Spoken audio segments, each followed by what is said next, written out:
దయచేసి అందరూ లేచి నిల్చుంటే ఆరాధన క్రమాన్ని క్లుప్తంగా గ్రహించుకున్నాం.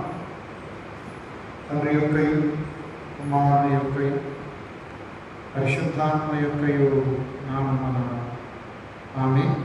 ప్రభువా మమ్మల్ని కనికరింపుము, క్రీస్తు మమ్మల్ని కనికరింపుము, ప్రభువా మమ్మల్ని కనికరింపుము. అందరూ కలిసి అపోస్తుల విశ్వాస ప్రమాణాలను చెప్పుకున్నాం. భూమి ఆకాశములను సృజించిన సర్వశక్తి గల తండ్రి నమ్ముచున్నాను. ఆయన ఏక కుమారుడు మన ప్రభువైన యేసుక్రీస్తును నమ్ముచున్నాను. ఈయన పరిశుద్ధాత్మ గర్భము ధరింపబడి కన్యైన మరియ పుట్టి బతుకుల అధికారంగా శ్రమపడి శిలువపడి చనిపోయి సమాధి చేయబడి అదృశ్యలోకంలో దిగిని చనిపోయి మూడో దిగులు లేచి పరలోకం సర్వశక్తి గల తండ్రి దేవుడు సజీవులకు మృతులకు తీర్పు చేయుటకు నడుచుకుని నమ్ముచున్నాను. పరిశుద్ధాత్మ నమ్ముచున్నాను. పరిశుద్ధ క్రైస్తవ సభ పరిశుద్ధ సమావేశం పాపక్షమాపణ శరీర పునరుద్ధానం నిత్య జీవనంలో నమ్ముచున్నాను. 39వ కీర్తన, దాని కీర్తన 39వ కీర్తన ఉత్తర ప్రత్యుత్త రీతిగా చదువుకున్నాం.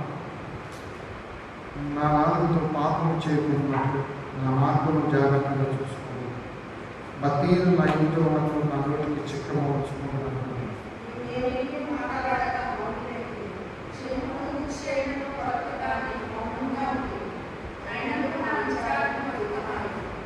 నా గుండె నాలో మట్టు చూడను, నేను ధ్యానించుచుండగా మట్టు పుట్టాను. అప్పుడు నేను ఈ మాట అనుభవాలను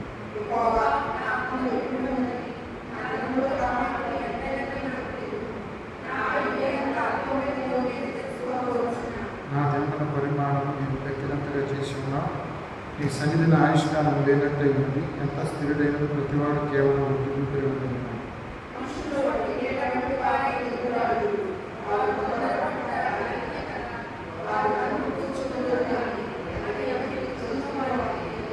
ప్రభా, నేను దేని కొరకు కనిపెట్టుకుని నిన్నే నేను నమ్ముకొని ఉన్నాను.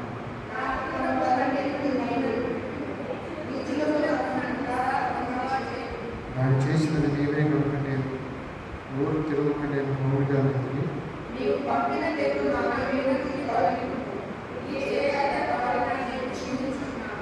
దోషము బట్టి నేను మనుషులను నా గద్దింపులతో శిక్షించినప్పుడు చిమ్మట పుట్టిన వస్త్రం వల్ల నీకు వారి అపనొప్పించలేదు.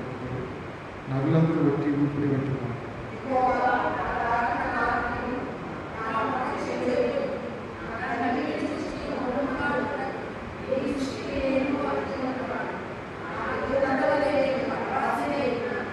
నేను వెళ్ళను లేకున్నప్పుడు నేను తెప్పలేనట్లు అనుభవం తండ్రికి కుమారునికి పరిశుద్ధాత్మకు ఆది ఎప్పుడు ఎల్లప్పుడూ వివేకులకు మహిమపడి ఉన్నాను. దయచేసి అందరూ కూర్చోనండి.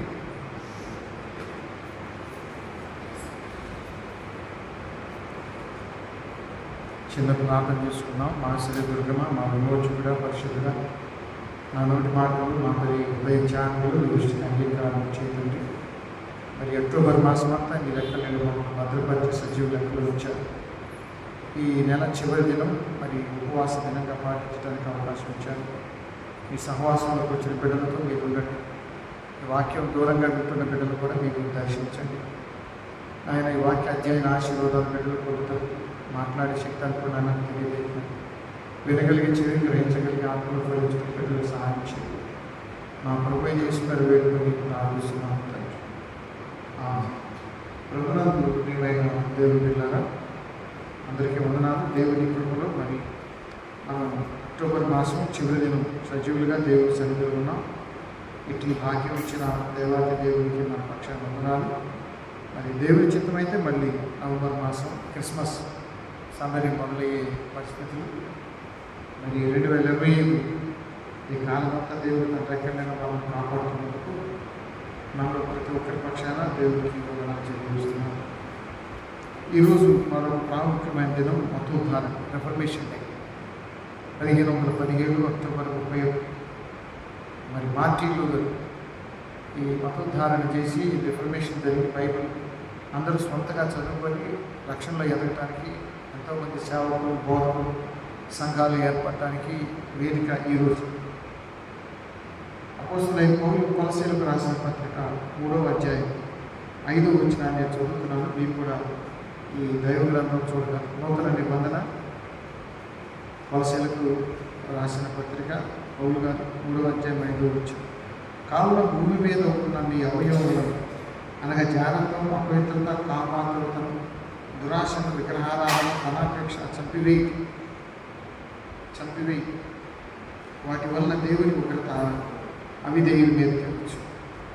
ప్రభునందు ప్రియమైన మరలాగా కొలస్సీయులకు రాసిన పత్రిక 3వ అధ్యాయం 5వ వచనం. మన విశ్వాస జీవితానికి ఆటంకపరిచేవి కొన్ని ఉన్నాయి. మనం విశ్వాసంలో ఎదగాలి అంటే చేపట్టవలసినవి ఉన్నాయి. విశ్వాసంలో ఆటంకపరిచేవి ఉన్నాయి కాబట్టి వాటిని తెలుసుకొని విశ్వాస జీవితంలో వాటిని ప్రక్కకు నెట్టివేసి ఆత్మీయంగా బలపడాలి, ఎదగాలి.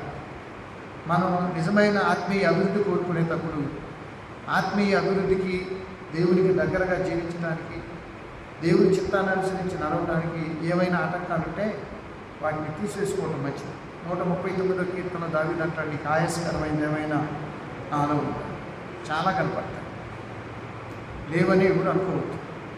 రోమపత్రిక 3:23-25 లేదు, అందరం పాపులమైన.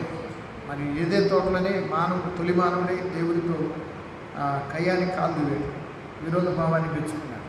దేవుడు చెప్పింది కాక సాతాను చెప్పిన దానికే ప్రాధాన్యత ఇచ్చాడు. కాబట్టి ఈ కొలస్సీ పత్రికలు పౌలు గారు ఉత్తరం రాస్తూ మరి విశ్వాస జీవితానికి ఆటంకం కలిగించేవి కొన్ని విషయాలు నేను ప్రస్తావించాడు. అదేమిటంటే, ప్రభునందు ప్రియమైన వాటారా, భూమి మీద ఉన్న మీ అవయవములను అనగా జాలత్వం, అపవిత్రత, కామాతురత, దురాశ, విగ్రహారాధన, ధనాపేక్ష చంపేయుడి. కావున వాటి వల్ల దేవుని ఉగ్రత అవిధేయులు వెతుకుచ్చు. అవిధేయ జీవితం, విధేయతకి అవిధేయతకు ఒక అక్షరమే తేడా, కానీ ఆ జీవన విధానమే చాలా లోతుగా ఉంటుంది. మొహమ్మద్ దేవదాసయ్య గారు దేవ సంస్కృతి చేయవే మనసు అనే కీర్తన 103వ కీర్తన మీద రాస్తూ, పడమటికి తూర్పు ఎంత దూరం, కొద్దిగానే ఉండొచ్చు, దూరంగా ఉంటుంది, కొద్దిలోనే ఉంటుంది. ఇక్కడే పడమట, ఇక్కడే తూర్పు, ఇక్కడే ఉత్తరం, ఇక్కడే దక్షిణం, కానీ వెళ్ళే కొద్దీ ఎప్పటి కలవై. కాబట్టి పడమట తూర్పు కలవు, ఉత్తర దక్షిణాలు కలవు, కానీ దగ్గరగా ఉంటాయి, దూరంగా కూడా ఉంటాయి. ఎంత దూరం అంటే అంతే దూరం. ప్రభునందు ప్రియమైన దేవుని బిడ్డలారా, భూమిపై ఆకాశం ఎంత దూరం? చాలా దూరం, చాలా ఎత్తు. కాబట్టి ఇక్కడ పోలుస్తూ మీ విశ్వాస జీవితానికి ఆటంకపరిచేవి, అడ్డుగట్టేవి కొన్ని ఉన్నాయి. అవి దైవ గ్రంథంలో అనుకూలంగా చూసి మనం వాటిని ధ్యానం చేద్దాం. మన విశ్వాస జీవితం వర్ధిల్లాలి అంటే దేవునికి చాలా దగ్గరగా, నీతిగా, యథార్థంగా, పరిశుద్ధంగా ఉండాలి. అదే సమయంలో తెలిసి తెలియక కొన్నిసార్లు మనం కొన్ని వదిలిపెట్టం, కొన్ని చేపట్టం. మన ఇష్టానుసారంగా విశ్వాస జీవితాన్ని నడపడానికి కుదరదు. భాస్కరైనా, పెద్దలైనా, ఎవరైనా విశ్వాస జీవితాన్ని దేవుడు చెప్పిన దానికి ప్రామాణికంగా తీసుకొని నడపాలి తప్ప మన సొంత ఇష్టాలు, సొంత సిద్ధాంతాలు, రాద్ధాంతాలు పెట్టకూడదు. ప్రభునందు ప్రియమైన వాళ్ళారా, మొట్టమొదటిది చూడకూడని ఉన్నాయి విశ్వాస జీవితం. అసలు ముందు మన మానవ జాతి నాశనమైందే ఏదేని తోటలో. మరి దేవుడు చెప్పాడు, మంచి చెడ్డలు చెల్లించు, ఆ వృక్ష ఫలాలు తినకూడదంటే దాన్ని చూడటంతోనే ఆకర్షించబడ్డది అవ్వమ్మ. చూపులోని పాపం మొదలైంది, అది హృదయంలోకి వెళ్ళిపోయింది, తినాలని కోరిక కలిగింది. దేవదూతలు అవుతారనే జీవకుటుంబం కలిపి ఆమె నాశనం అయ్యింది, ఆదాము నాశనం చేసింది, ఆవిడ చచ్చిపోయింది. మరి ఆవిడ ద్వారానే మరణం మొదలైంది. ఆ తర్వాత అవ్వమ్మ అందరినీ చంపుతా కూర్చుంది, మానవులందరికీ చావు సంప్రాప్తమైంది. మరి క్రీస్తునందు అందరికీ మరణాన్ని నుంచి జీవంలోకి వచ్చావు. అయితే క్రీస్తు ద్వారా నువ్వు రక్షించబడాలి అంటే ఆయనను స్వరక్షకునిగా, ప్రభువుగా అంగీకరించి ఆయన నామములో నువ్వు బాప్తిసం పొంది పరిశుద్ధంగా జీవించాలి. బాప్తిసం ఒక్కటే సరిపోదు, పరిశుద్ధంగా జీవించాలి. దైవ కార్యాలు ఉన్నాయి, చేయాలి. ఆరాధన, ప్రార్థన, దయ కలిగి ఉండటం. అసలు దేవుడు మనల్ని రక్షించిందే దేవుని ప్రతినిధులుగా, పనివారిగా ఈ లోకంలో ఉంటారు. కాబట్టి చూడకూడనివి. మరి మొదటి సమూయేలు గ్రంథం 6వ అధ్యాయం 19వ వచనం చూస్తే ఇక్కడ కొంచెం చరిత్ర గుర్తు చేయాలి. అదేమిటంటే ఈ ఐగుప్తు దేశం నుండి ఇశ్రాయేలీలు బయలుదేరి వచ్చినప్పుడు మందసం లేదు. సీనాయి పర్వతం దగ్గరకు వచ్చిన తర్వాత దేవుడు 10 ఆజ్ఞలు, అవునా, ఆ 10 ఆజ్ఞలు 2 పలకల మీద ధర్మశాస్త్రం ఇవన్నీ పెట్టడానికి మందసం బాక్స్ని, ఆ బాక్స్ ఉండటానికి ఒక ప్రత్యేక ప్రదేశం, అంటే పాలెం వెలుపల దానికి చుట్టూ గుడారం, పనిచేయడానికి యాజకులు అహరోను ఆయన పిల్లలు, ఇట్లా ఒక యాజక పరిచర్య మొదలైంది. అవి మొదలైన తర్వాత దాన్ని ప్రత్యేకంగా ఉండాలి. దాని దగ్గరికి ఎట్టబడితే అట్ట వెళ్ళకూడదు, జాగ్రత్తగా ఉండాలి.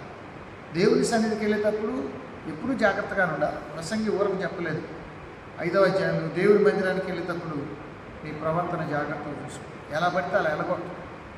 దేవుని దగ్గరికి వెళ్ళేటప్పుడు పరిశుద్ధంగానే వెళ్ళాలి.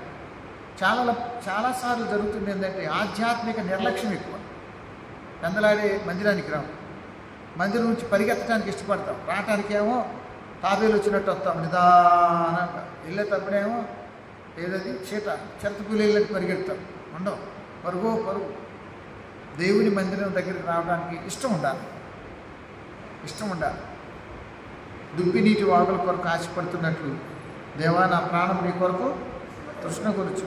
దేవుని మందిరానికి రావాలి అంటే ఇష్టం ఉండాలి. అది వాస్తవం అయి ఉండాలి. అది కొద్ది కాలం అయి ఉండకూడదు, ఎల్లప్పుడూ ఉండాలి. ఎందుకంటే 23వ కీర్తనలో దావీదు కోరుకోడాడు, చిరకాలం నీ మందిరంలో నివాసం చేయాలని కోరుకుంటున్నాడు. కృపాక్షేమాలు నా వెంట వస్తాయి. అంటే మనం ఎదురు చూడాల్సిన అవసరం లేదు.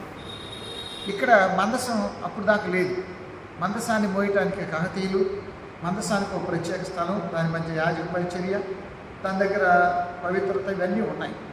అయితే వాళ్ళు వాగ్దాన భూమికి వచ్చిన తర్వాత మందసాన్ని 1 సమూయేలు గ్రంథం షీలోకులో పెట్టారు. అక్కడ ఏలీ ఉన్నాడు, ఏలీ పరిచర్య చేస్తున్నాడు. ఏలీ 4వ అధ్యాయం వచ్చేసరికి ఫిలిష్తీయులతో యుద్ధం వచ్చింది.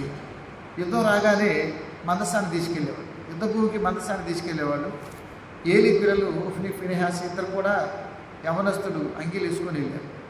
దురదృష్టం ఏమైందంటే ఆ యుద్ధంలో ఫిలిష్తీయులు అనుకున్నారు మనం ఓడిపోతామని, వాళ్ళు అనుకున్నారు మందసం వచ్చింది కాదు. కానీ జరిగింది ఏంటంటే ఇశ్రాయేలీలే ఓడిపోయారు, మందసం పట్టుకెళ్ళారు. మందసం ఇశ్రాయేల్ చాలా ముఖ్యమైనది, అది వారి జీవనాధారం.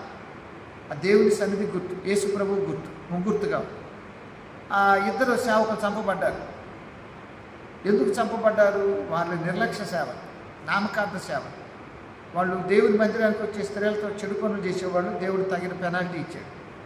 ఎవరైనా అంతే, దేవుని సేవ, ప్రార్థన, విశ్వాసం అంట ఇష్టం వచ్చినట్టు జీవిస్తే దేవుడు ఒప్పుకోడు. మనం దేవునితో సహవాసం చేస్తున్నామంటే ఆయన వల్లే జీవించాలి. 1 పేతురు పత్రిక 1:14 చెబుతాడు, నేను పరిశుద్ధుడైన ప్రకారం మీరు నిర్లక్ష్య జీవితం మంచిది కాదు. దేవుని దగ్గర నిర్లక్ష్యంగా ఉండడం ఎప్పటికీ మంచిది కాదు. ఇప్పుడు మందసాన్ని తీసుకొని దాగోను గుళ్ళు పెట్టారు. అది ఫిలిష్తీయుల దేవత. ఫిలిష్తీయుల రాజ్యాలు 1 కాదు 5. ఆ తెల్లారి చూసేసరికి ఆ గుళ్ళో ఉన్నటువంటి స్తూపం పడి మొక్కలైపోయింది. అప్పుడు వాళ్ళకి భయం వేసి, అదేంటంటే యెహోవా దేవుడు వచ్చి మా దేవతను చంపేశాడు, ఈ మందసం మన దగ్గర వద్దు అనుకుంటారు. ఈలోపు ఏమవుతుందంటే ఆ మందసం వాళ్ళు ఉన్న దినాల్లో వారికి శరీరంలో రకరకాల రోగాలు వచ్చాయి. ఇప్పుడు మీరు 5వ అధ్యాయానికి రండి. 5వ అధ్యాయంలో 1 సమూయేలు గ్రంథంలో వారు దాగోను గుడిలో పెట్టారు, అది పడిపోయింది. ఆ తర్వాత అష్టోదు వారి దగ్గరికి పంపించారు. అక్కడ రకరకాల గడ్డలు వచ్చి, రోగాలు వచ్చి వాళ్ళందరూ నానా బాధలు పడ్డారు. అప్పుడు ఫిలిష్తీయులందరూ ఒక నిర్ణయానికి వచ్చారు, ఈ మందసం మన దగ్గర ఉంటే మంచిది కాదు, తిరిగి పంపుదాం. ఉన్నంతసేపు మనకు సమస్యలు వస్తున్నాయి, మన దేవుడిని చంపేశాడు, మరి ఈ వ్యాధులు వస్తున్నాయి అని ఒక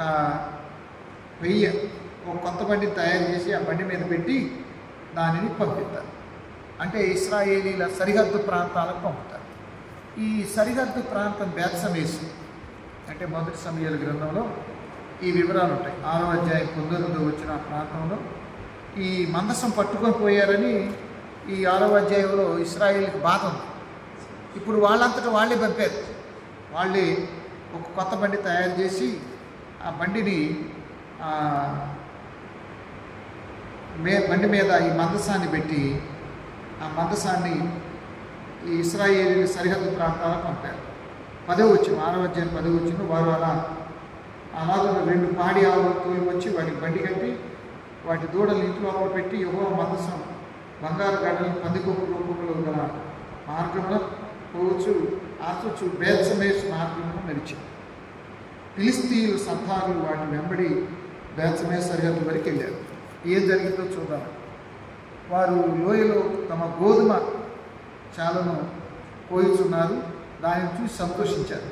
పోయిందనే బాధ, మందసం పోయిందనే బాధలో నుండి కొంచెం సంతోషించారు. ఆ బండి బేత్షెమెషు వాడైన యెహోషువ యొక్క పొలంలోకి వచ్చినప్పుడు అక్కడ ఒక రాతి దగ్గర నిలువగా బండి యొక్క కట్టెలు చించి ఆవులను యెహోవాకు దహన బలిగా అర్పించారు. ఆ కట్టుతోని, ఆ బండితోని. అయితే లేవీయులు యెహోవా మందసం బంగారు వస్తువులు గల ఆ చిన్న పెట్టెను దించి పెద్ద రాతి మీద ఉంచగా ఆ దినమున బేత్షెమెషు వారు యెహోవాకు దహన బలులు అర్పించారు. ఎంతవరకు బాగానే ఉంది. వీళ్ళల్లో ఒక ఆశ, లోపలేముందో చూద్దాం. ఇదే అసలు సమస్య. లోపలేముందో చూద్దాం. తింటే ఏమైద్దు, ఏదేం తోటలో అవ్వదు. మందసం దగ్గరికి వెళ్ళటమే తప్పు. మందసాన్ని తాకినా చచ్చిపోతారు. దాని దగ్గర పనిచేసే సేవకులు నిర్లక్ష్యంగా ఉన్నా చచ్చిపోయిన చరిత్ర మీకు లేవియాకాండం 10వ అధ్యాయంలో అహరోను పిల్లలు 2 చచ్చిపోయారు. బుద్ధి ఉండాలి కదా. మరి చరిత్ర మనకు కొన్ని పాఠాలు నేర్పుతూ ఉంటుంది కదా. నేర్చుకో. ప్రభునందు ప్రియమైన వాళ్ళరా, వెంటనే వాళ్ళు ఏం చేశారంటే బేత్షెమెషు వారు లోపలేముంది, అదే మన విశ్వాస జీవితానికి చూడకూడనివి, తినకూడనివి, తాకూడనివి ఉన్నాయి. మనం అంతే ఉండాలి. ఇప్పుడు బీడీ కట్ట మీద పొర్రె బొమ్మ ఉంటుంది. తాగారంటే పొర్రెలు బయటపడతాయి. సిగరెట్ బయట మీద తాగితే క్యాన్సర్ వచ్చిందని బొమ్మలు కూడా ఉన్నాయి. కానీ వాటి దగ్గరికి తాగితే లివర్ చేయిపోయిందని తెలుసు, అది అర్థం. తిరిగితే వ్యభిచారం చేస్తే ఎయిడ్స్ వచ్చిందని తెలిసి ఆకలి. మానవ జీవితం ఏంటంటే తనను తాను కంట్రోల్ చేసుకోలేదు. మనము దేవుని వాక్యం విన్న తర్వాత మారాలి, మార్పు చెందాలి, రక్షణలో ఉండాలి అనే తృష్ణ ఉండాలి. దానికి తగ్గ క్రియాత్మక జీవితం ఉండాలి, కార్యాచరణ ఉండాలి.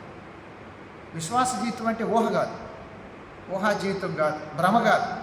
జస్ట్ దేవాలయంకి వచ్చి కానుకలు ఎత్తేనే దేవుడు రక్షించడు. క్రియాత్మకం ఉండాలి. ఇక్కడ వీళ్ళు ఏం చేశారంటే బలులు అర్పించారు, అంతవరకు బాగానే ఉంది. కానీ దానిలో ఏముందో చూడాలనుకొని ఆ బాక్స్ను ఓపెన్ చేశారు. ఇప్పుడు మీరు 6వ అధ్యాయం 17కి రండి. అపరాధమైన అర్పణగా ఫిలిష్తీయులు చెల్లించిన బంగారపు గడ్డలు తీసి పక్కన పెడితే 18 వచ్చి ప్రాకారం గల పట్టణంలో గలవారని పొలంలో గ్రామంలో ఫిలిష్తీయులు 5 సంతాలు పట్టణంలో లెక్క చొప్పున బంగారపు వాటిని అక్కడ చేస్తారు.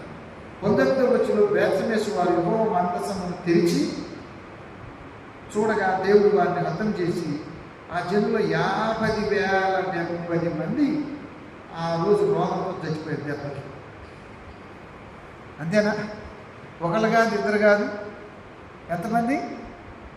ఏముందో చూద్దాం, ఏమైందో చూద్దాం. ఎందుకు? వాస్తవంగా యాజక పరిచర్య చేసే యాజకులు తప్ప అది కూడా చాలా నిష్టగా, బాధ్యతగా ఉండాలి. మందసం పోసేవాళ్ళు కాకతీయులు, వాళ్ళే పోయారు. వీళ్ళు యాజక పరిచర్య చేసేటప్పుడు మందసం దగ్గరికి వెళ్ళేటప్పుడు చాలా జాగ్రత్తగా, ప్రధాన యాజకుడైన ఎవరైనా జాగ్రత్తగా వెళ్ళాలి. మీకు లేవియాకాండం 10వ అధ్యాయంలో 2 చచ్చిపోయారు, అహరోను పిల్లలు. అవునా? ఇక్కడ మరి ఏలి పిల్లలు 2 చచ్చిపోయారు. ప్రభునందు ప్రియమైన వాళ్ళారా, ఇక్కడ ఏమైందంటే బేత్షెమెషు వారు, అంటే బేత్షెమెషు అనేది ఫిలిష్తీయుల సరిహద్దు ప్రాంతం. వాళ్ళు ఏం చేశారంటే ఆ రోజు 50,070 మంది మృతును యెహోవా గొప్ప దెబ్బతో అనేకులు కొత్తగా జనులు దుఃఖాక్రాంతులై దెబ్బకు భయమేసి ఎవరు ఇక మందసం జోలికి వెళ్ళరు. అందువల్ల ఏమైందంటే బేత్షెమెషు వారు పరిశుద్ధుడైన యెహోవా సన్నిధిని ఎవరు నిలవగలరు, మన యొద్ద నుండి ఆయన యొద్దకు పోనేయాలని చెప్పి కీయతారీము కాపురస్తులకు దూతలు పంపి ఫిలిష్తీయులు యెహోవా మందసమును మరలా తీసుకువచ్చింది. మీరు వచ్చి ఈ మందసం తీసుకెళ్ళి పొమ్మనగా అది ఎక్కడుందంటే మందసం కిర్యతారీములో ఉండిన కాలం 20 సంవత్సరాలు ఇశ్రాయేలు యెహోవాను అనుసరించడం దొరికించింది. కాబట్టి ప్రభునందు ప్రియమైన వాళ్ళ అబీనాదాబు ఇంటిలో ఉంది 20 సంవత్సరాలు, 20 years. దాన్ని ఎవరు తీసుకెళ్ళారు. కానీ యెహోనాదాబు ఇంట్లో ఉంది, అది అబీనాదాబు ఇంట్లో దాన్ని చేసుకొచ్చాడు. అతని కుమారుడు ఎలియాజరును ప్రతిష్ఠించాడు. అక్కడే మందసం పడిపోయింది. ఇది జరిగింది. చూడాల్సిన పని మీది కాదు. అవునా? చూడాల్సిన అవసరం లేదు. ఏముందో చూద్దాం, ఏమైందో చూద్దాం, పెద్ద సమస్య తెచ్చిపెట్టి. కాబట్టి ఏదైనా తోటలో కూడా ఆ జీవవృక్ష ఫలాలు చూడకూడదు, తినొద్దని చెప్తే వాటిని చూసిన తర్వాత ఆకర్షణ వచ్చింది. ఆకర్షణ ఈరోజు చూపు ద్వారా ఎంత పాపం జరుగుతుంది సమాజంలో. అవునా కదా? ఎన్నన్నా ఇప్పుడే సెల్ ఫోన్ చేతికి వచ్చింది, చూడాల్సింది చూస్తున్నారు, చూడకూడదు ఎక్కువ చూస్తున్నారు, పిల్లల దగ్గర నుండి పెద్దల దగ్గర. కాబట్టి చూపులో పాపం ఉంది, చూపులో పాపం ఉంది. కాబట్టి విశ్వాసులు తమ కళ్ళను జాగ్రత్తగా కాపాడుకోవాల్సిన అవసరం ఉన్నది. ప్రభునందు ప్రియమైన వాళ్ళారా, విశ్వాస జీవితాన్ని నష్టపెట్టేవి కొలసీ పత్రిక 3వ అధ్యాయం 5వ వచనంలో చెప్పబడిన మాటలు ఇక్కడ చెప్పారు. చూడరానివి చూడడం, అది చాలా సమస్యను తెచ్చిపెట్టాయి.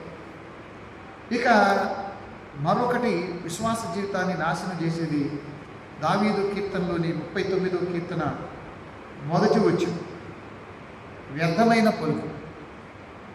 చూడండి, నా నాలుగుతో పాపం చేయకున్నట్లు నా మార్గం జాగ్రత్త చూసుకుందును, భక్తిహీనులు నా ఎదుట ఉన్నప్పుడు నా నోటికి చిక్కము ఉంచుకుందును.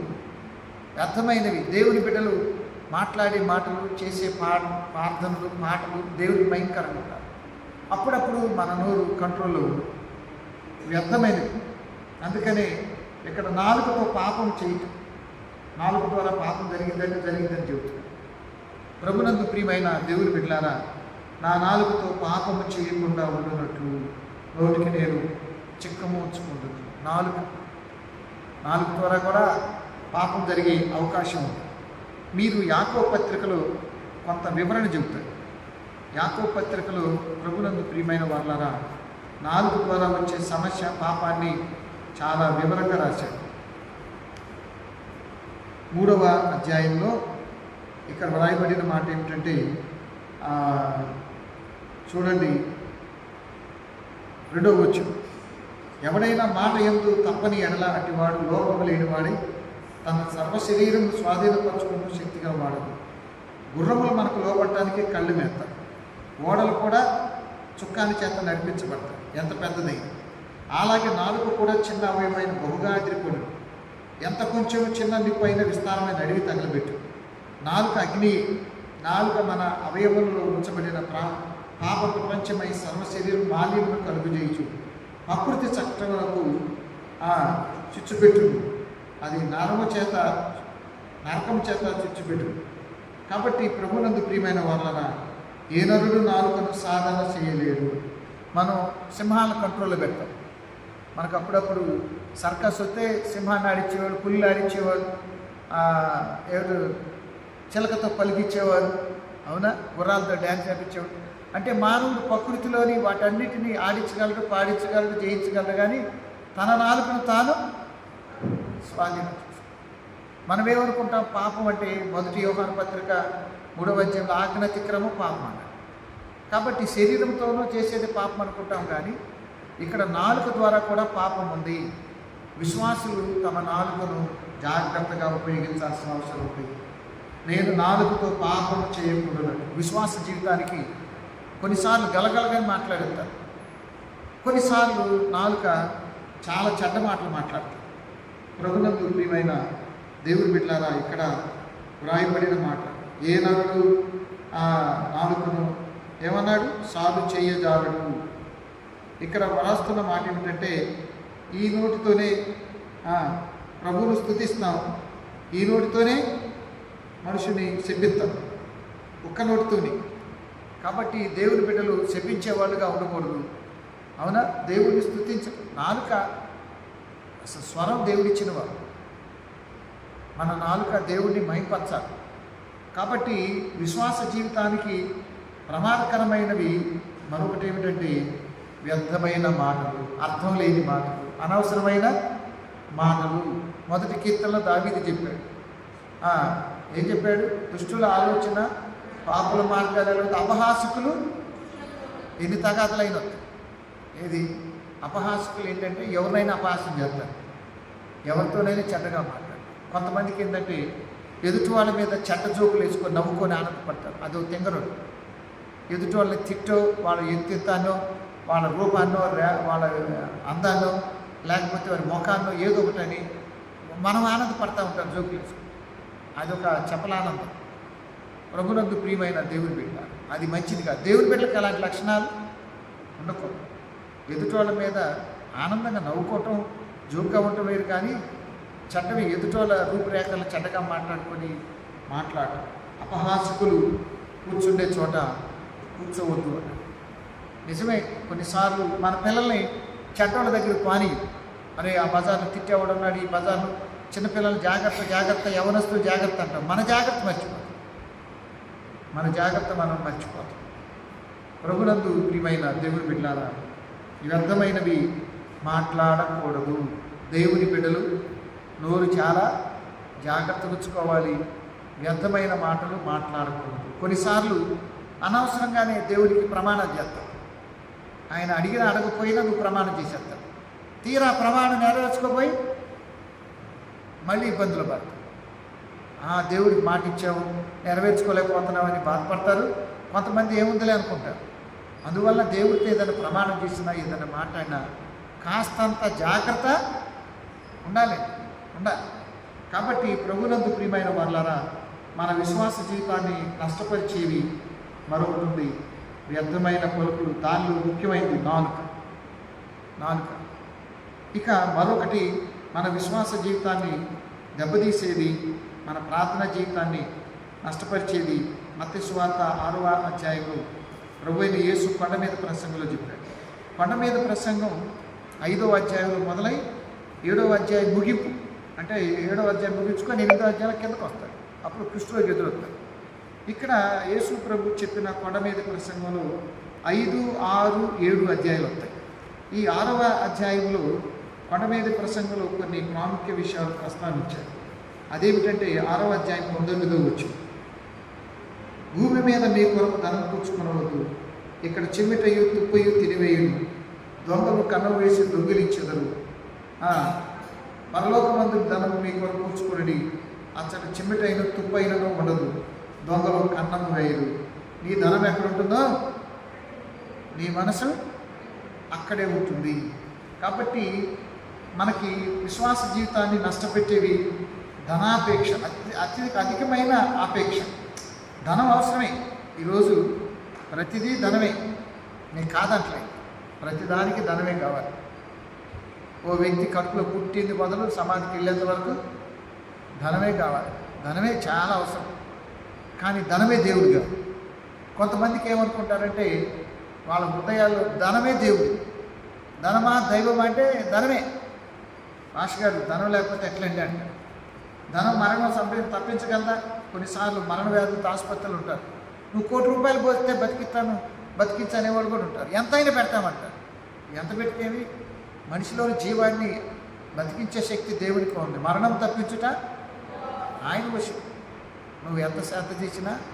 కాబట్టి కొన్నిసార్లు మన ధనాపేక్ష ఏం చేస్తుందంటే సమస్తమైన కీళ్ళు, ముఖ్యంగా సేవకులకు కూడా, అది కూడా చెప్పాలి, జనానికే కాదు సేవకులకు కూడా. కొన్నిసార్లు మేమేందంటే మీకు చాలా నీతి బోధలు చెప్తాం, అవునా?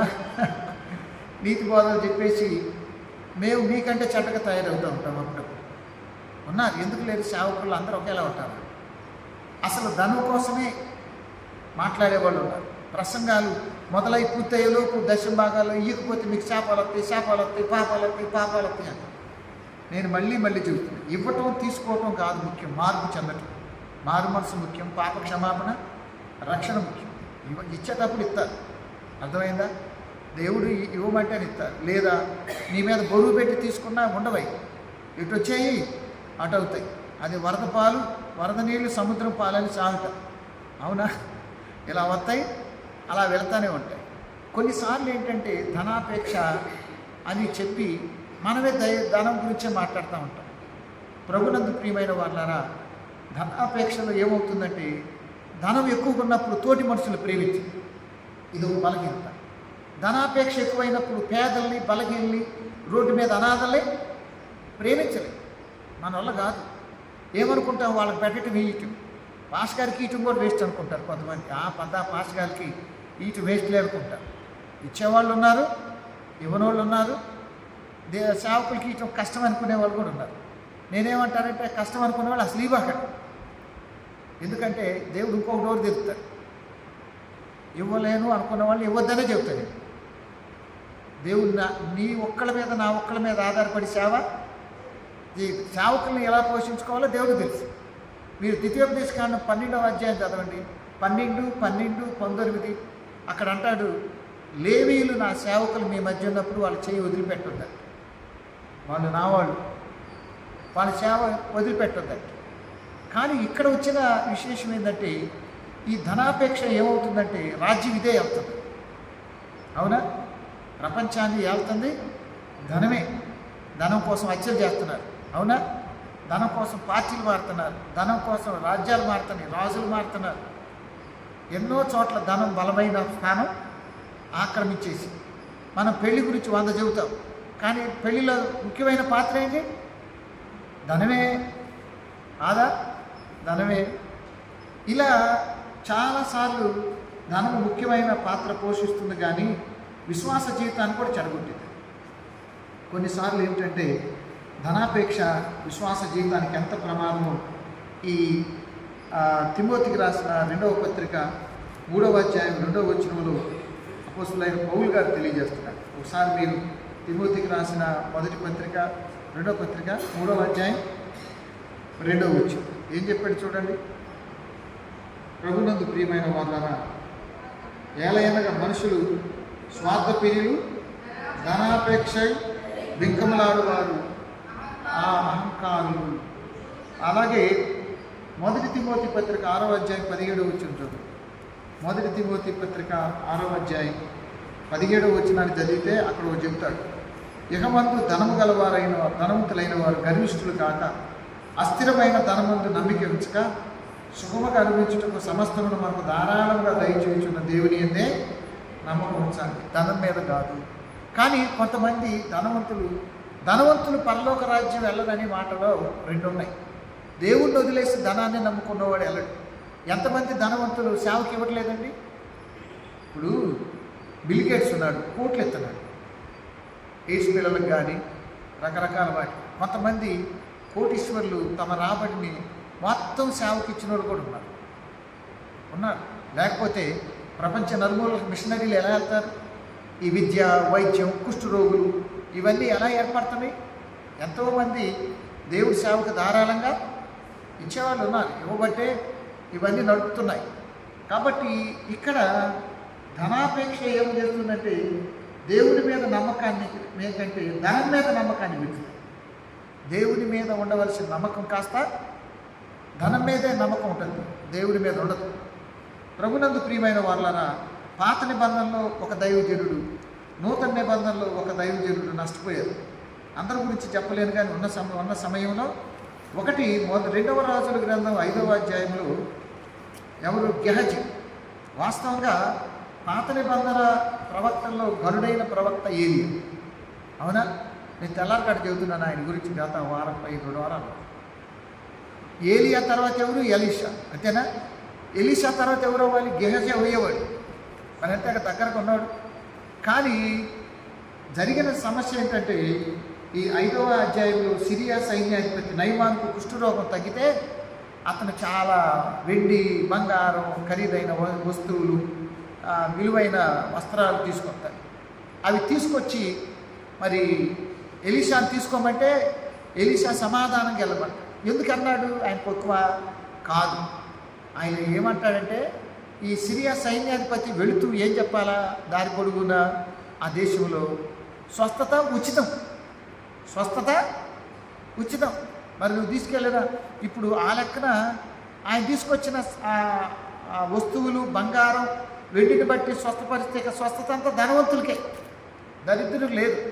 మీరు యేసు ప్రభు పరిచర్యలు చూడండి, అందరూ పేదలు, బలహీనులు, కుంటివారు, గుడ్డివారు, మోగవారు, కుంటివారు, పేదలు, బలహీనులు. అంతేనా? ధనవంతులు వెళ్తారు ఆసుపత్రులు, పేదలు వెళ్తారు. కాబట్టి అక్కడ ఏం జరిగింది? ఎలీషా ఏమో సమాధానం గెలమన్నాడు. ఈ గెహజీ మనసు లాగుతుంది, అబ్బా ఈ దరిద్రుడు ఒకడు అనవసరంగా వద్దని చెప్పాడు, ఆయన తెచ్చాడుగా, ఇస్తానన్నాడుగా, తీసుకుంటే ఏం పోయా, అవునా అని మనసులో అనుకున్నాడు.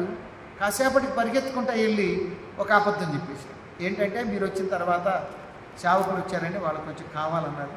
ఎటు చాలా హుషారుగా ఉన్నాడు, ఆనందంగా ఉన్నాడు. ఎవరు? నయమాన్ చాలా హ్యాపీగా ఉన్నాడు. ఎందుకు? తగ్గిపోయిందిగా, రోగం తగ్గింది కదా. కుష్ఠరోగం తగ్గదు. ఇప్పుడు తగ్గటం వల్ల తన ఉద్యోగం తనకే ఉంటుంది. అవునా? రాజు దగ్గర గర్వం ఉంటుంది, గౌరవం ఉంటుంది, చాలా హ్యాపీగా ఉంటుంది. ఈ ఉత్సాహంలో ఆయన వెళుతూ అడగగానే ఇచ్చేసాడు. ఆయన ఏం చేశాడు అంటే పొలాలు కొన్నాడు, దాసదాసీలు కొన్నాడు, పశువులు కొన్నాడు. అక్కడ ఎలీషా అంటాడు చూడండి, మీరు 5వ అధ్యాయంలో 26వ వచనంలో, అంతటి ఎలీషా అతనితో, మనుషులు తన రథము దిగి నేను ఎదుర్కొంటూ తిరిగి వచ్చినప్పుడు నా మనసు నీతో కూడా రాలేదా? ద్రవ్యమును, వస్త్రములను, ఒలీవ తోటలు, ద్రాక్ష తోటలు, గొర్రెలు, దాసదాసీ జనులు సంపాదించుకుంటే ఇదే సమయమా? ఇక లేదా? దాని అర్థం ఏంటి? ఇచ్చే సమయం ఉంది, దేవుడు ఇస్తాడు. దేవుడు ధారాళంగా ఇచ్చేవాడండి. ఇవ్వకపోతే కరోనా దాటి మనమందరం ఉంటాం ఇన్నాళ్ళు. మన చుట్టూ ఎన్నో యాక్సిడెంట్లు జరిగి ఎన్నో రకాల మరణాలు వస్తుంటే బతుకున్నామంటే దేవుడు ఉచితమైన కృపే కదా. అవునా? ముంగుమూరి దేవదాసాయి గారు అద్భుతంగా రాస్తాడు. స్తుతియు మహిమయు అనే కీర్తనలో, పసిడి వెన్నపు టెండ, భాగ్యధారల వాన, విసిరే చల్లని గాలి, విరిసే పుష్పాలు, రసమలికే పళ్ళు, రమ్యమైన నీ ప్రేమ, ఇవన్నీ నువ్వు ఇచ్చేయి. నెమ్మది గల ఇల్లు, నిజమైన సౌఖ్యాలు దేవుడు ధారాళంగా ఇస్తాడు. ఇక్కడ అంటాడు, ఇవి సంపాదించుకోవడానికి ఇదే టైమా? ఇంక ఇవ్వరా? చాలా ప్రశ్న అది. ఇవి సంపాదించడానికి ఇది సమయమా? వాడు అన్నిడు వాడు ఎంత ఏం చేశాడు? మట్టి తీసుకెళ్ళాడు. చూడండి, బంగారం వెండి అన్నీ ఇచ్చి కాస్త మట్టి తీసుకెళ్ళాడు. ఎందుకు మట్టి తీసుకెళ్ళాడు అంటే, వాళ్ళ యజమానుడు ఆ దేవత గుడిలోకి వెళ్ళి నమస్కారం చేసేటప్పుడు ఏం చేయాలి? రాజుగారి పక్కన ఉన్న సైన్యాధిపతి సైన్యం అంతా కూడా మొక్కాల. ఈయనకి అది ఇష్టం లేదు. అందుకని మట్టి పోసుకొని మట్టి మీద మొక్కుతానంటాడు. అంటే ఇశ్రాయేల్ దేశం మీద మట్టి మీద కూడా మమకారం పోలేదు. ఎవరికి? సైన్యాధిపతి. ఆడే మట్టి తీసుకెళ్తే వీడే బంగారం వెళ్ళి తెచ్చుకుంటాడు. చూడండి, అప్పుడు ఆయన అంటాడు ఒక మంచి చాలా భయంకరమైన మాట. కాబట్టి నయమానుకు కలిగిన కుష్టు నీకును నీ సంతానానికి. ఫ్యామిలీ ప్యాక్ ఇప్పుడు వస్తున్నాయి కదండి భోజనాలు, ఫ్యామిలీ ప్యాక్ అని. బట్టలు, బంగారం, ఏదో ఫ్యామిలీ ప్యాక్ కొంటున్నారు అందరూ. కుటుంబం మొత్తానికి బంగారం, భర్తకి, భార్యకి, పిల్లలకి ఫ్యామిలీ ప్యాక్. భోజనం కూడా family pack, biryani pack. Red biryani pack. అది బకెట్ యాడ్ తింటారండి. ఇప్పుడు తింటమే కష్టం అవుతుంది. బకెట్ తింటాం, బిళ్ళలేయటం, కుదరపోతే 108, ఆ తర్వాత కుదరపోతే పాస్ గారికి కబుర్ చేయటం. ఎంత తక్కువ తింటే నష్టమా? ప్రభునందు ప్రియమైన వాళ్ళ, ఆ కుష్టు రోగం నీకు ఎంత బాధ అండి. వీడొక్కడి పాపం కుటుంబానికి శాపమైంది. అవునా కాదా? అవునా కాదా? కుటుంబం మొత్తానికి ఫ్యామిలీ ప్యాక్ లాగా వచ్చింది కుష్ఠరోగం. ఎంత దారుణం వాస్తవంగా అయితే. ఎలీషా ఎంత భాగ్యం పోగొట్టుకున్నారు. అప్పుడప్పుడు కొంతమంది కుటుంబానికి శాపాలు తెచ్చిపెడతా ఉంటారు. మీరు ఇక్కడ చూసారా? నీకును నీ సంతతికి సర్వకాలం. ఇప్పుడు ఏమైంది? ఈ సంపదలు అనుభవించడానికి అక్కడ ఉండడు. మీకు అర్థమైందా? కుష్ఠరోగులు ఏం చేస్తారు? ఊరి చెరువు తరుగుతారు. కాబట్టి ఇవన్నీ ఎవరి? నూతన నిబంధనలు యేసుప్రభు అడుగుతాడు కదండి. ఒకడు పంటలు బాగా పండి, నా ప్రాణమా తినుము త్రాగుము సుఖించంటే అంటాడు. ఈరోజు చివరి రాత్రి ఇవన్నీ ఎవరి వగులు? ఇప్పుడు ఈ ఎవరి అవుతాయి? ఊరికి అనుకుందాం. ఇప్పుడు తినడానికి ఉండడు. వీడు తరిమేస్తారు ఊళ్ళో నుంచి. వాళ్ళ ఆవిడ పిల్లలు తరుగుతారు. మళ్ళీ వీళ్ళు ఏం చేయాలి? భిక్షాటే. మరి అంతేకా, బలమైన సేవ పోయింది, సంపదలు పోయాయి, చేతికి బొచ్చి వచ్చింది. మళ్ళీ ఎక్కడున్నారు? అడుక్కునే స్థితికి. మరి అదేగా కుష్ఠరోగులకి పనులు పాటలు చేయడానికి ఎవడొస్తాడు? ఎవడు చేస్తాడు? ఎంత నష్టం వచ్చింది చూడండి. ధనాపేక్ష దైవాన్ని దూరం చేసి. అవునా కాదా? కుటుంబం మొత్తానికి శాపం. మీరు ఒకసారి వెనక్కి తిరిగితే ఇలాగే కుటుంబం మీద శాపం తెచ్చిన దరిద్రుడు ఒకడు ఉన్నాడు. ప్రభునందు ప్రియమైన వాళ్ళారా, యెహోషువ గ్రంథంలో ఈ 6-7 అధ్యాయాలు చూస్తే యూదా గోత్రములో జరహు మునిమనుడు జబ్ది కుమారుడు, కర్మి కుమారుడైనటువంటి ఆకాను కూడా ఎరుకో పట్టణంలో ఒక బంగారు కమ్మె. అవునా? సీనారు వస్త్రం. ఆ బట్టలు కట్టుకోకపోతే దొబ్బుడేగా. సీనారు వస్త్రం కట్టుకుంటేనే మంచిదా? బంగారు కమ్మె కాస్త భవిష్యత్తు అంతా తీసే. ఇప్పుడు ఏమైంది? వాడిని బట్టి వాళ్ళకి శాపం వస్తే వాళ్ళు ఏం చేశారు చూడండి. యూదులు చాలా కఠినులండి, కఠినమైన నిర్ణయాలు తీసుకుంటారు. మీరు 7వ అధ్యాయం 26, 27 వచనాలు చూడండి. 25, అప్పుడు యెహోషువ, నీవేళ మమ్మల్ని బాధపరిచితివి, యెహోవా నిన్ను బాధపరచననగా ఇశ్రాయేలీయులు వారి రాళ్ళతో చావగొట్టి. ఎవరెవరు చంపారు చూడండి. వారిని రాళ్ళతో కొట్టినందున అగ్నితో కాల్చివేశారు. ఎవరెవరు అంటే అక్కడ రాసిన మాత్రం చూడండి. 24, తరువాత యెహోషువయు ఇశ్రాయేలు జనాలు కుమారుడు ఆకాను వెండి వస్త్రమును బంగారు కమ్మెను.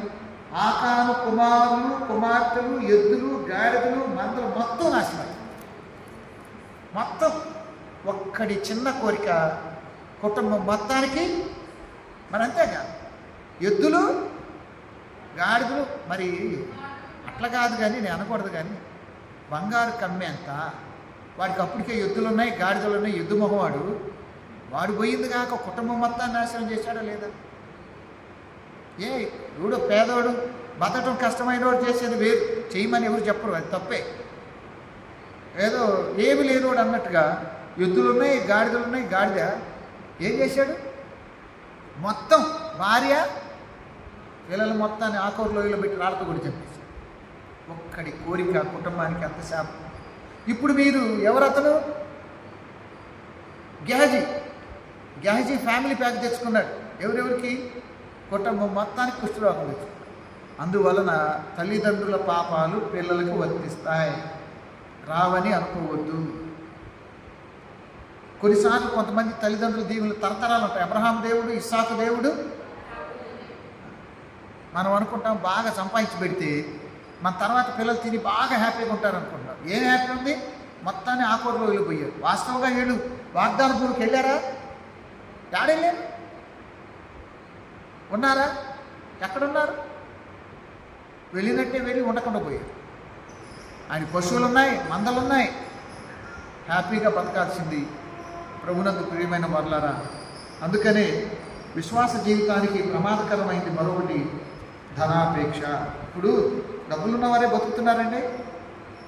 ఈరోజు శుక్రవారం అన్నం తీసుకెళ్ళితే రోడ్డు మీద చాలామంది అనాథంగా బతుకుతున్నారు, పేదలు బతుకుతున్నారు, అందరూ కోటీశ్వరులే బతుకుతున్నారు.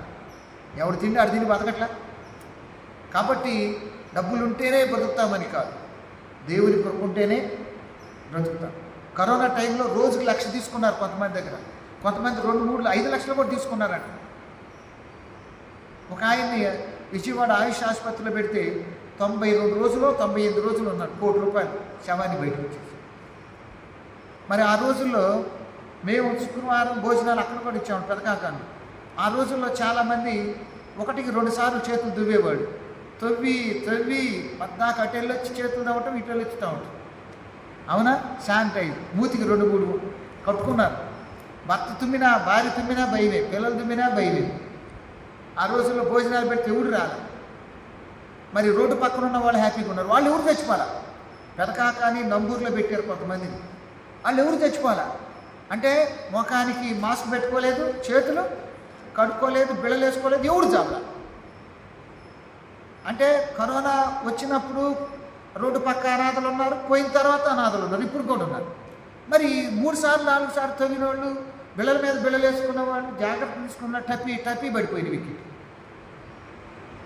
మనం అనుకుంటాం మన జాగ్రత్తల వల్లే బతుకుతారు. కుటుంబాలు అవునా కదా? కాబట్టి ఒకని ఆయుష్కాలం దేవుని కృపే తప్ప మన జాగ్రత్తలను బట్టి కాదు. మన జాగ్రత్తలను బట్టి కానే కాదు. ఆ రోజుల్లో ఒక ఆయన నేను చూశా. ఆయన ఆ మాసం తినాలి, ఈ మాసం తినాలి, ఆ చేపలు తినాలి, ఈ చేపలు తినాలి. అంతకుముందు ఆయన బాగా పేనొచ్చాడు. వాళ్ళ ఇంట్లో ఎవరికి భోజనాలు పెట్టాడు, ఎవడో నిలకాడ భోజనాలకైతే వెళ్తాడు. తెగ తిన్నాడు. తిని అవి అరక చచ్చిపోయాడు. నేను చెప్పింది నిజమే. అవి అరగల అడ్డం తిరిగి ఆకాను. అవునా? కుటుంబం మొత్తాన్ని శాపం తెచ్చాడు. ఎవరిక్కడ? గెహజీ. మరి నూతన నిబంధనలో యేసు ప్రభు పక్కనే ఉంటూ ఆయన పెద్ద బాధ్యత ఇచ్చాడు. ఇది ట్రెజర్ పని. సంచిస్తే సంచిలో డబ్బులు దొంగతనం చేయడం మొదలుపెట్టాడు. వాడి బుద్ధి. మీరు ఏం చెప్తారు? కొంతమంది వృద్ధి కురసండి, కొంతమంది ఎంత నిజాయితీ పనులు ఉంటారు. పేదరికంలో కూడా నిజాయితీ పనులు ఉంటారండి. మీరు వింటున్నారా? పేదరికంలో కూడా నిజాయితీ పనులు ఉంటారు. యోహాను సువార్త ఎక్కడున్నాం? యోహాను సువార్త 12వ అధ్యాయం. యేసు ప్రభువు పాదాలను అభిషేకించి సమాధికి సిద్ధపరుస్తుంటే ఎక్కడ అంటే లాజరు బేతనీ గ్రామంలో మరి ప్రభు పాదాలకు పూసిన అత్తరు వేస్ట్ అంటాడు. కొంతమంది ఇది వేస్ట్ అంట. దేవుడి సేవలో ఏది వేస్ట్ అంటే నాకు తెలియకడుతాను. దేవుడి కొరకు చేయటం ఒక ధన్యత, అవునా? దేవుడి సేవ అంటే ఇచ్చేవాళ్ళు ఎందరో. ఇక్కడ అత్తరు వేస్ట్ ఏమంటాడు? పేదలకు ఇవ్వచ్చు అంటాడు. ఇది పేదల మీద ప్రేమ కాదు, అవునా? 5వ వచనం, 12వ అధ్యాయం 5వ వచనం. ఈ అత్తరెందుకు 300 దేనారాలు కమ్మి బేదలకు ఇయ్యలేదని అతడు ఇలాగ చెప్పినది బేదల మీద శ్రద్ధ కలిగి కాదు, వాడు దొంగై, బైబిల్ ఉందా, డబ్బులు దాచిపెట్టుకుంటున్నాడు, పాపం దాచిపెట్టుకుంటున్నాడు, యేసు ప్రభుని నమ్మేశాడు, ఉరేసుకొని చనిపోయాడు, పరలోకం వెళ్ళలేదు, తీసుకున్న డబ్బుతో బాగుపడలేదు. ఒకవేళ యోధా కానీ యేసు ప్రభుని అమ్మకుండా ఉంటే, లేదా ఆ పాపంలో ఉండకుండా ఉంటే ఏదో దేశానికి అపోస్తలుగా, అవును కదా, తోమా భారతదేశానికి వచ్చాడు, పౌలు రోమా సామ్రాజ్యం వైపు తిరిగాడు, యోధా పేతురు గారు యోధా యెరూషలేం ప్రాంతంలో చేశాడు. ఇతను కూడా ఒక ప్రాంతానికి స్వార్థను తీసుకెళ్ళావు. గొప్ప భాగ్యాన్ని పోగొట్టుకున్నాడు.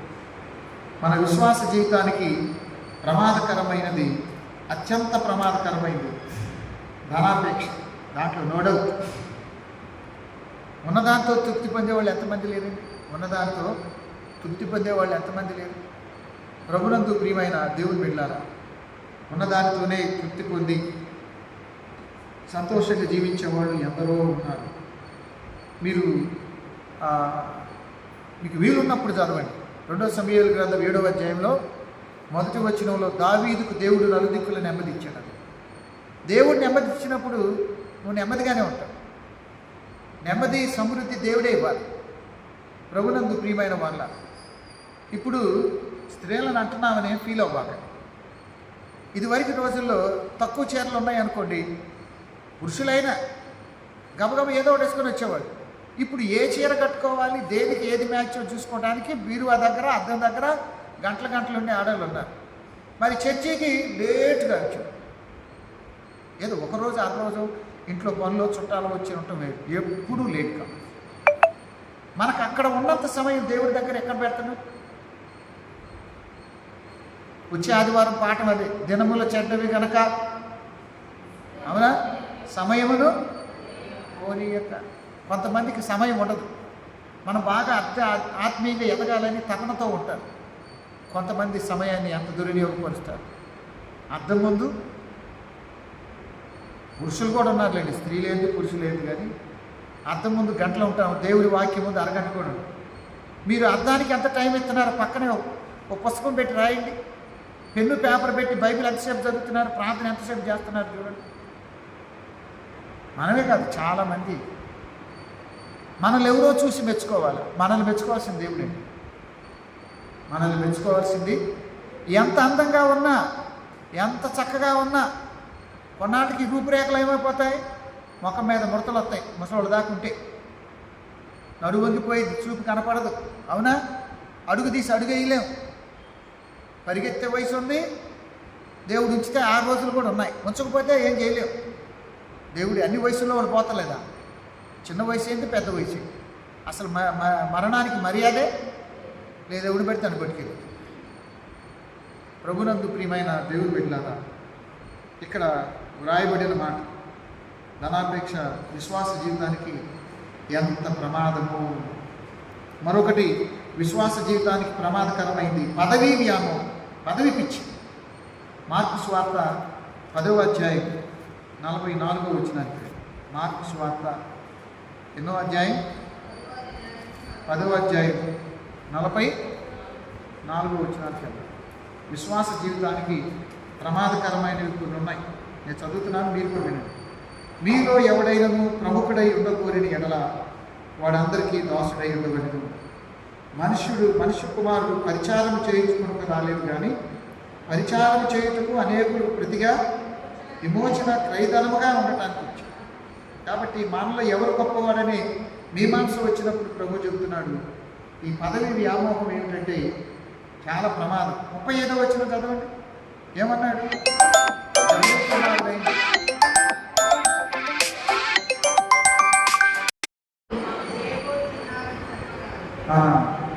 జబదీ కుమార్ కుడి ప్రక్క ఒకరు, ఈ ఎడం పక్క ఒకరు.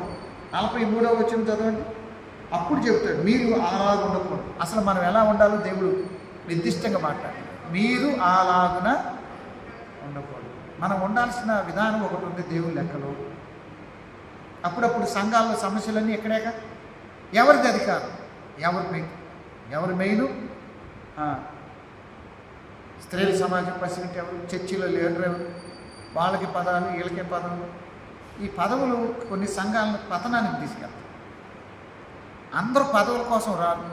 పదవులు ఉన్నవారే చర్చిలో ఉంటే నాకు తెలిసి పదవులు మొత్తం కలిపి ఓ 10 మందికి ఉంటే 90 మందికి పదవులు ఉండవుగా. 90 మంది పదవులు లేని వాళ్ళేగా. కానుకేస్తారు, ప్రార్థనకు వస్తారు, వెళ్తారు. కొంతమందికి పదవి కంటే ప్రార్థన ఎక్కువ, ఆయన సన్నిధి ఎక్కువ కోరుకుంటారు. కొంతమందికి ప్రాణం పోయినా పర్వాలేదు, పదవి లేకపోతే అస్సలు బతకలేదు. అసలు కొన్ని సంఘాల్లో మరీ దారుణం. అన్ని సంఘాలు ఇలా ఉన్నాయని చెప్పను, కానీ ప్రతి సంఘంలో కూడా ఆధిపత్య పోరు, వర్గ పోరు అధికమైపోయింది. కొన్ని రోజుల క్రితం భక్త సింగ్ సమావేశాలు చాలా అనేవాళ్ళు. ఇప్పుడు వాళ్ళు కూడా కోర్టు చుట్టూ తిరిగారు. ఈ చర్చి లేదు, ఆ చర్చి లేదు. సాతాను అన్ని సంఘాల్లో బలంగానే పనిచేస్తున్నాడు. మన సంఘం 184 సంవత్సరాలు. ఈ రకరకాల వ్యక్తులున్నా ఇన్నాళ్ళు కొనసాగుతుంది. రాజ్యాంగం కావచ్చు, మిషనరీల ప్రార్థనలు కావచ్చు, వాళ్ళ భక్తి జీవితం కావచ్చు, మంద కాదు వాళ్ళది. ఫాదర్ హైర్ కావచ్చు, వాళ్ళతో పనిచేసిన సేవలు, వాళ్ళు కన్నీరు గాంచి చేసిన పరిచర్యలు ఇన్నాళ్ళు వచ్చాయి. ఏది కోర్టులు, పోలీస్ స్టేషన్లు, తెంగరోళ్ళు, స్థలాలు అమ్ముకునేవాళ్ళు ఎంతోమంది ఉన్నప్పటికీ ఇన్నాళ్ళు ఈ సంఘం ఇలా కొనసాగుతుంది. ప్రభునందు ప్రియమైన వారులారా, మన విశ్వాస జీవితానికి ప్రమాదకరమైనది పదవీ వ్యామోహం, పదవీ కాంక్ష. యేసు ప్రభు పరిచర్య ఏంటి? ఆయన పాదాల దగ్గర ఉన్నాడు, శిష్యుల పాదాలు కడిగాడు. ఆయన పరలోక సింహాసనం మీద ఉండి సమీపింపరాని తేజస్సులో ఉంటాడు. యెషయా గ్రంథం 6వ అధ్యాయం. ఇప్పుడు చూస్తే శిష్యుల పాదాలు, వాళ్ళేమో చెప్పులు కూడా వేసుకునేవాళ్ళు, చేపలు పట్టేవాళ్ళు. అలాంటి ప్రభు మనకు నేర్పింది ఏంటంటే మాదిరి సేవ. మనలో చర్చిలో ఊడితే తప్పు కాదు, కడిగితే తప్పు కాదు. కొంతమంది చర్చిలో పనులన్నీ చేస్తారు, కడగటం, తోమటం, ఎవరైనా చనిపోతే భోజనాలు కాడు, అక్కడ ఇక్కడ ఉంటారు. కొంతమంది మైక్ దగ్గరే ఉంటారు, మైక్ తప్ప వాళ్ళు ఏం పని చేయరు. పెద్ద పదవులే కట్టుకుంటారు, చిన్న చిన్న వాళ్ళ పనికిరారు. వాళ్ళు ఏంటంటే మేము అధికులం అనుకుంటారు. ఆధిపత్య కోరున్నవాడు ఎప్పుడు ఆత్మీయంగా ఉండరు. మోకరించేవాడు, అవునా, అందరిని కలుపుకెళ్ళేవాడు, చిన్న పెద్దను గౌరవించేవాడు. సేవా జీవితం అంటేనే ఇతరులకు సేవ చేయటం. ప్రభునందు ప్రియమైన వాళ్ళారా, కొంతమంది సేవ పదవి ఉంటేనే చర్చకు వస్తారు. పదవి లేదనుకో రాదు. ఆ పదవి పోతే వాళ్ళు నిద్ర కూడా రాదు, వాళ్ళకి ప్రార్థన కూడా రాదు. మీరు చూడండి, ప్రభునందు ప్రియమైన వాళ్ళ పదవి పిచ్చున్న వాడికి ప్రార్థన రాదు. మైకిండి వాడిని మోకరించమనండి. పురుషులైనా స్త్రీలైనా వాళ్ళు ఎలా ప్రార్థన చేస్తారు చూడండి, నువ్వా అంటా చేస్తూ ఉంటారు. వాళ్ళు రాదు, ఆత్మ నడిపింపే ఉంటుంది. కాబట్టి కొన్ని సంఘాలు, విశ్వాసులు నాశనం అవడానికి పదవి ప్రమాదకరం. మరొకటి చెప్పి ముగిద్దాను, ఇక మనకి సమాధి కార్యక్రమం ప్రారంభమవుతుంది. అదేమిటంటే ప్రభునందు ప్రియమైన వాళ్ళ మన విశ్వాస జీవితంలో మనల్ని భ్రష్టులుగా చేసి, నేను 4 చెప్పాను. దేవుని అవకాశం ఇస్తే మరొక శుక్రవారం మిగతావి చెప్పడానికి ప్రయత్నం చేస్తాను. మరోసారి కొలసీ పత్రిక 3వ అధ్యాయం 5వ వచనాన్ని చదువుకొని ముగించుకుందాం. 3వ అధ్యాయం ఎన్నో వచనం? 5వ వచనం. కావున భూమి మీద ఉన్న మీ అవయవులను, అంటే శరీర భాగాలను, జారత్వము, అపవిత్రత, కామాతురతను, దురాశను, విగ్రహారాధన, ధనాపేక్షను చంపేయండి. అవి చంపకపోతే అవి ఎప్పుడు మనల్ని చంపుతాయి, మన విశ్వాస జీవితాన్ని చంపుతాయి. తలలో వచ్చి ప్రార్థన చేసుకుంటాం. పరిశుద్ధుడైన తండ్రి, ప్రేమపూర్ణ, ఈ అక్టోబర్ మాసం అంతా నీ రెక్కల నీళ్ళు మమ్మల్ని భద్రపరిచి సురక్షితంగా కాపాడినందుకై కృతజ్ఞతలు. నాయన ఈ ఉపవాస దినంలోని బిడ్డలు దర్శించండి. 7 అంశాల మీద ప్రార్థన చేస్తుండగా దీవించండి. ఈ వాక్య అధ్యయన ఆశీర్వాదాలు బిడ్డలు పొందటానికి, మా విశ్వాసానికి ఏది ప్రమాదమో ఏది ప్రయోజనమో తెలుసుకొని శ్రద్ధ చూపటానికి, నీకు ఆయాసకరమైన మాలో ఉండి తీసి విశ్వాసమును కర్తయుద్ధాన్ని కొనసాగించు వాడైనా యేసు వైపు చూస్తూ మా విశ్వాస పద్ధతిలో ముందుకు సాగటానికి సహాయం చేయమని, మా యావత్ పాపదోషాలను క్షమించమని ప్రభు అయిన యేసు గారు వేడుకొని ప్రార్థిస్తున్నాము తండ్రి. ఆమేన్. తండ్రి, కుమార, పరిశుద్ధుడు తోడైయుండును. యేసుని కొరకై ఇలా జీవించెను బాసురముగనే అనుదినము